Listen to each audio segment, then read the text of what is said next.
using existence itself as an instrument for knowing. So the senses are like one type of instrument for knowing, but existence itself is another instrument for knowing. Being it, being. Your being, like we think about something that we're going to focus on, and then there's this element of the unity between the individual physiology and that object. And as that unity value enlivens or activates with a flow of attention, then the physiology becomes like a mirror, and it will reflect the feeling or the specific location, or give you all kinds of other important clues about that thing. And it's a very visceral experience, and it's based on simply focusing attention and then being. And I would like to particularly bring this point up for those individuals in the group who are experiencing challenges with their hearts. Because the heart is a super sensitive organ. It's possibly the most sensitive. Oh yeah, I was thinking of you. Yeah, I've got about 4 or 5 people in this group tonight who are having concerns of the heart. And of all the organs in our body, yeah, more hands are raising out there. Oh, more hands. Ooh, lots of people, maybe more than 4 or 5. Yeah, I love you guys. This is important. This is important stuff. The heart is highly sensitive. It has perceptual skills, because the heart center, of course, is where we process and information we understand. This is our center of understanding. But what will happen is our extremely intelligent, profoundly loving bodies, which are completely dedicated to our evolution, will, as the life progresses, one matures emotionally. So this is happening with people who have a very high level of emotional maturity, that the heart becomes so mature in its perception of even fine experiences that it starts to react to nuances. And when it does that, it speaks, the heart speaks. And the speech of the heart are the variations in the beat of the heart. The heart is asking the individual to take a little bit deeper, more sensitive look at the small impulses which are being produced at mental and emotional levels. So what you'll notice is that sometimes the heart feels fine, and then other times it'll skip a beat, or it'll beat extra hard, or it will beat irregularly.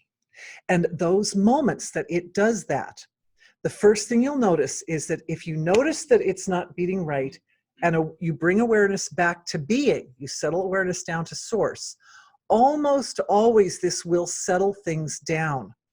Yes? Anybody experience that? Almost always going back to the source will settle things down. 4 hands raised right away. Yeah, it's my experience too. My heart also has recently gone through a shift. And I noticed that my heart is telling me when my awareness is focusing a little bit not in my most positive evolutionary direction. The evolutionary trajectory becomes more like on the razor's edge. Like the further you go, the more razor's edge it becomes, right? So it's at a point now where it's so much on the razor's edge that if I get even a little bit off, if I entertain even slightly some negative thing, or not necessarily, sometimes you have to look at something negative. It's inevitable. You must be realistic. But sometimes if I'm getting a little overshadowed, or I'm entertaining past the point that it's useful, or anything, like all kinds, I've started monitoring, I've noticed there are all kinds of little instances, and every single one of them, when my heart talks to me, is some spot where I was a little bit off the mark, and it's very, very slight. It's very, very fine. So I see this as an evolution of the evolutionary process. It's an evolution of the ability to maintain a alignment with universal evolution, or the universal trajectory of evolution, like a really tight alignment. And as long as I'm aligned, my heart is happy. And I've gone through periods of feeling intense bliss as well. But then there'll be like, just once in a while, there's this moment where it goes or something. It does something in there. And I realize, oh, that's what's happening. My heart's speaking to me. It is my guide. It's my guide. So I offer this to everyone who's having conditions of the heart. Watch carefully. Two things. Step number one, the heart says something to you, immediately go self-referral.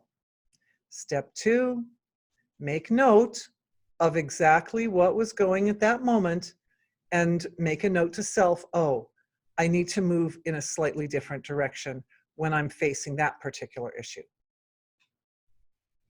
It will help. It will help.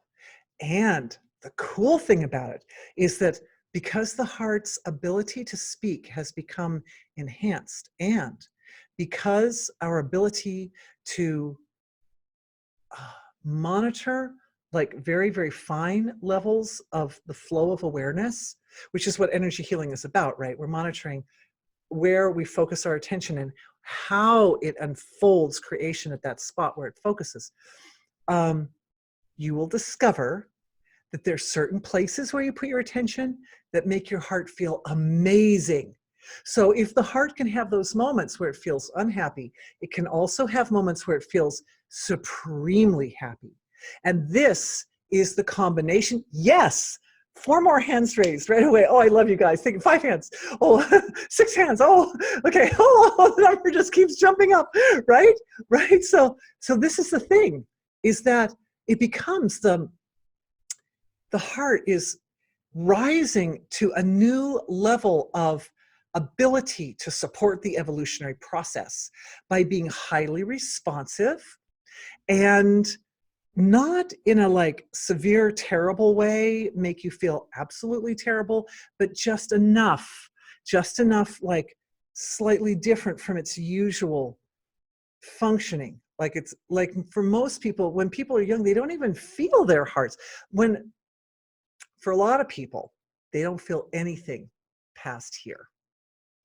The majority of I know we're a fairly unusual group because there's a lot more people in this group that are sensitive or that are siddhas, and a lot of the siddhas have techniques to be able to, scan their bodies and so forth. But most people really feel very little from here down, unless they're in pain, right? Or unless they're doing something very physical, like exercising or something like that. But then it's more like muscle stuff.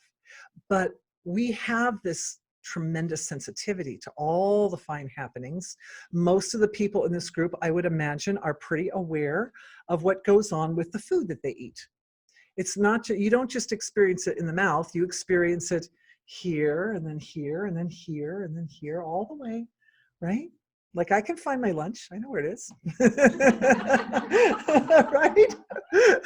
Yeah. So it's a different level of functioning. We take it for granted because it evolves up pretty quickly. Like, I mean, it evolves slowly over the course of time for many of us. It's been like a lifetime of evolving the sensitivity to the physiology. So we tend to take it for granted, but it really is unique and a precious gift to have that level of sensitivity to the physiology, especially because every system and every organ and every process in the body is an expression of that original divine flow of being from unmanifest silence out to the surface of expression and then back again. Out to the surface of expression, and the surface reflects like, okay, being folds in on its own nature. The byproduct is some manifestation at the surface. The manifestation at the surface says, oh, this is what you look like. And then being goes, oh, back to the drawing board. Sometimes. Or it goes, oh, we're out. Let's do more of that. Anyway, but you get the idea that there's this flow that's going on, and it's because of the reflective nature of the surface back to the source that the source of creation is in this unique position to evolve, even though it is literally everything. So you'd say, well, it's everything, there's nothing to evolve, but yet it evolves. The insight there was that the heart becomes a very, very sensitive meter. As the soul progresses on its evolutionary path, it's like we become more and more aligned with cosmic evolution. So the more aligned you get with cosmic evolution, the less play in the wheel there is. And so what happens is the heart becomes this very, very finely tuned instrument for letting you know if you're on track or off track. And the technique is when the heart speaks, when it says something out of the ordinary, and usually we don't really notice the heart, we don't notice what's going on the internal so much, but if it does something unusual, then we notice. So when the heart does something unusual and we notice, step one is go back to the transcendent, and from that place of wholeness, ask the heart what it's saying, like what is the message. And because when you ask from that level, the message doesn't just come in the form of a anomaly in the heart's beating, but it also comes as a download, which activates the pineal gland, and then we get visions, impressions, words come, the message fleshes out. It fleshes out when we ask from the level of being. So this is important because the heart is able to monitor very, very delicate nuances of shifts in that alignment. It's like a really fine, it's like on a violin, you have the knobs down at the bottom, the keys down at the bottom, and they bring the string basically into tune. Like, okay, I'm basically playing an A, but then there are these little tiny little knobs that are up at the top, and you turn them and you get the fine tuning in from the top knobs. So this is what the heart is. It's like one of those fine-tuning knobs at the top where you can get that A just in tune. Okay. And so that's its role, and that's why it speaks. And that's why it's important that we have this incredibly sensitive, powerful organ as a guide, almost like conscience. It's almost like it becomes one's conscience that helps to promote that ability to stay right on track. And of course, when one is on track in a very, very fine way, that means the evolution can speed up by quantum leaps, right? Like the very fine tuning lets you go way faster. So that's what we're doing. We're stepping up the game a little bit.